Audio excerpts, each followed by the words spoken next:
first pick in the draft, which only adds to the hype and the pressure on his shoulders. We can say the same about LeBron when he came into the league. Last night, Zion talked about reaching out to the King for some words of wisdom. Take a listen.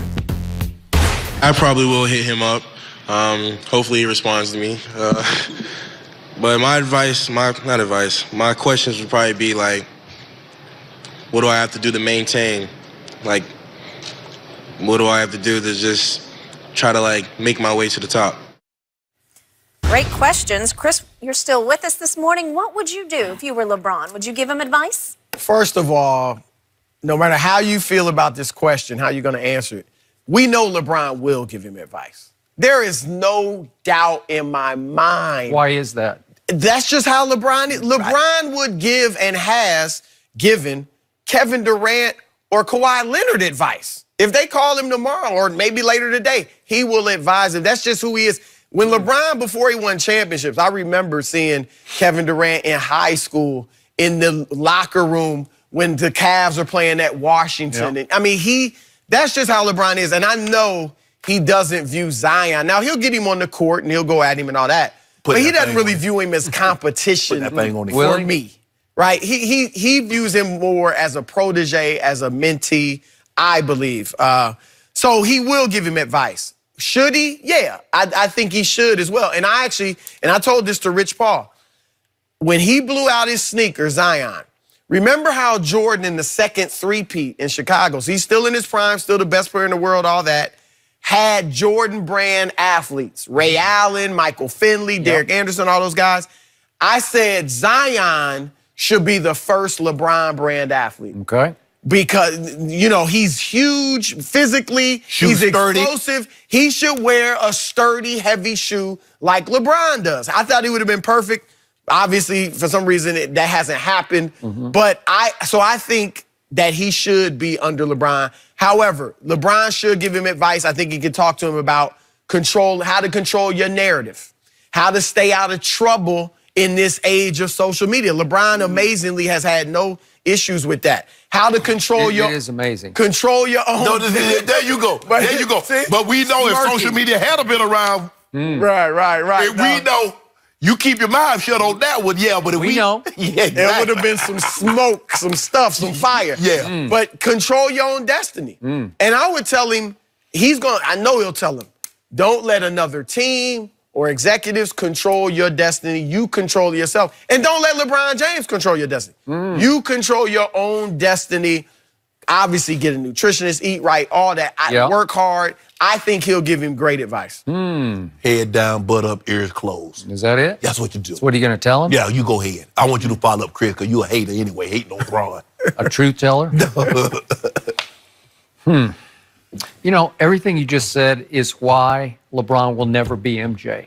And you can say for better or for worse, but he just won't. They're different, no question. He's just built different. And it hinders LeBron to a degree as a basketball player, as a big-time championship winner, because the other guy was just a cold-blooded killer. He just was. He was the all-time assassin. And it sounds... it sounds bad now, it sounds wrong, but it wasn't wrong when he was doing it because it just worked. And he went 6-0 in finals with 6 MVPs because that's the way he was built. Is he a nice guy? No, I wouldn't go that far. No, I was around him a lot. I know what he was. Yeah. And I loved watching him. Is. I didn't love being around him because you can't. You just can't. Competitive in everything. In everything. Everything. Yeah. Yep. So let's get down to what just transpired. The truth is, in a vacuum, LeBron owes him nothing. In fact, you can make a case he owes him less than nothing because LeBron and Rich Paul clearly tried to recruit him. They gave this young man an opportunity to have LeBron at his complete disposal every second of every day. Pick up the phone and call your mentor, right? Your chief advisor, your godfather, your big brother, whatever you want to call him. He could have been this role because you could have become a Clutch Sports client. AD client, AD open line of communication to LeBron. And I'm sure it served him very well. It's how he navigated his way out of New Orleans to LA. But in this case, man, this guy, he said no to Clutch Sports. In the end, he and his mom and his stepfather finally decided we're going with CAA. Well, that's a big deal. That's a big, bad decision that you made. So that's why you heard Zion say last night, hopefully he responds to me. And he's thinking, I know I set this bridge on fire. I know I said no to them. We're bigger than that. Okay? Well, you can make that case, and I get it. But LeBron also has this gear in him, keep your friends close and your enemies closer. Like he wants everybody to be his friend so that they won't be his enemy, right?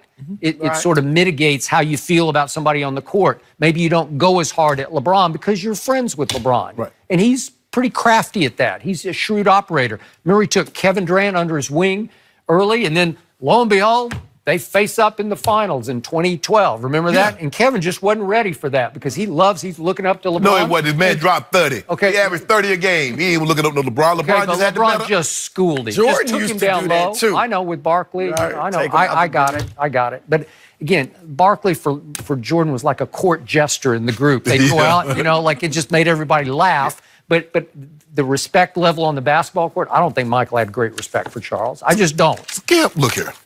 I think the thing is that Zion understands there's only one player that's playing, understands what he's going through.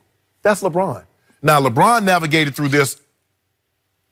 Social media was in its infancy. A lot of this social media, Twitter and the Facebook Facebook and IG, they didn't come to a B until LeBron was in the NBA.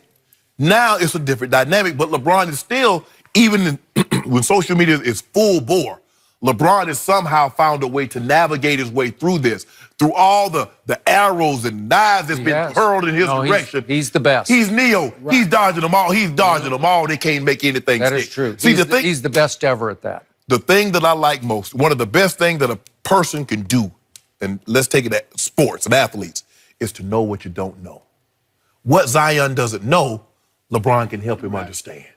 So why wouldn't you reach out? LeBron is big. LeBron, like, this guy is no threat to LeBron's legacy of greatness. LeBron is great. It's just like when people got upset when LeBron came to LA, he can't do anything with what Kobe and Shaq and all the Laker greats have already accomplished. He can do nothing. Zion can't do anything to LeBron James. And I think LeBron James, being the person that he is, going to help him understand, yes, you want to be as bigger. You are a brand now. Zion Williamson is a brand. He is a business in and of himself. Now, LeBron took it a step further. LeBron says, yes, I want to be a brand, but I want to be a brand that be in ownership. Right. I want to have a production company. I want to own businesses because his goal is kind of like Michael's. He wants to own a team. Yep. He's made that abundantly clear. Everybody's not going to have that ability, Skip, because what it seems to be looking like to me, if you want any part of a team, it's going to cost you, even majority, it's going to cost you $1 billion. So somehow you got to get to that number. LeBron's going to get to that number. He's probably worth $600, $700 million right now as we're sitting on it. You got a shot? Yeah, so he's going to get there. So for me, it was a no-brainer for Zion to want to reach out. And LeBron, look, sure, I'm sure he would have loved for Zion to sign with Clutch and Rich because they believe they could have done great things. But that's not going to stop LeBron from being the great person that he is.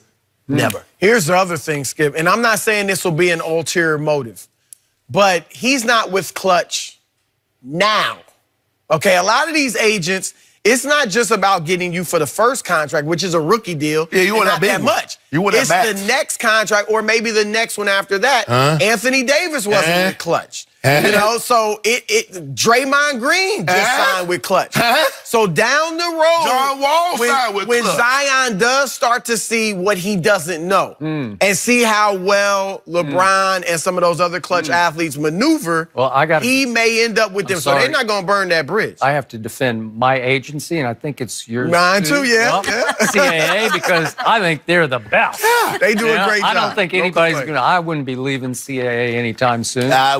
People do it all the time. People do it. But you know, these agents are cutthroat, all right? And these players switch agents all the Aaron Goodwin at one time had LeBron, Kevin Durant, and Dwight Howard all at once. And now none of them are with him. So that's how this game That's how you do it. I'm going to save you from yourselves before you start giving away too much about your personal agent details. Chris, thanks for being with us and have a great weekend. Coming up next, we're discussing Shannon's Lakers. Do they have enough money left to build around LeBron? Well, That's up next. Got plenty of money. Yeah.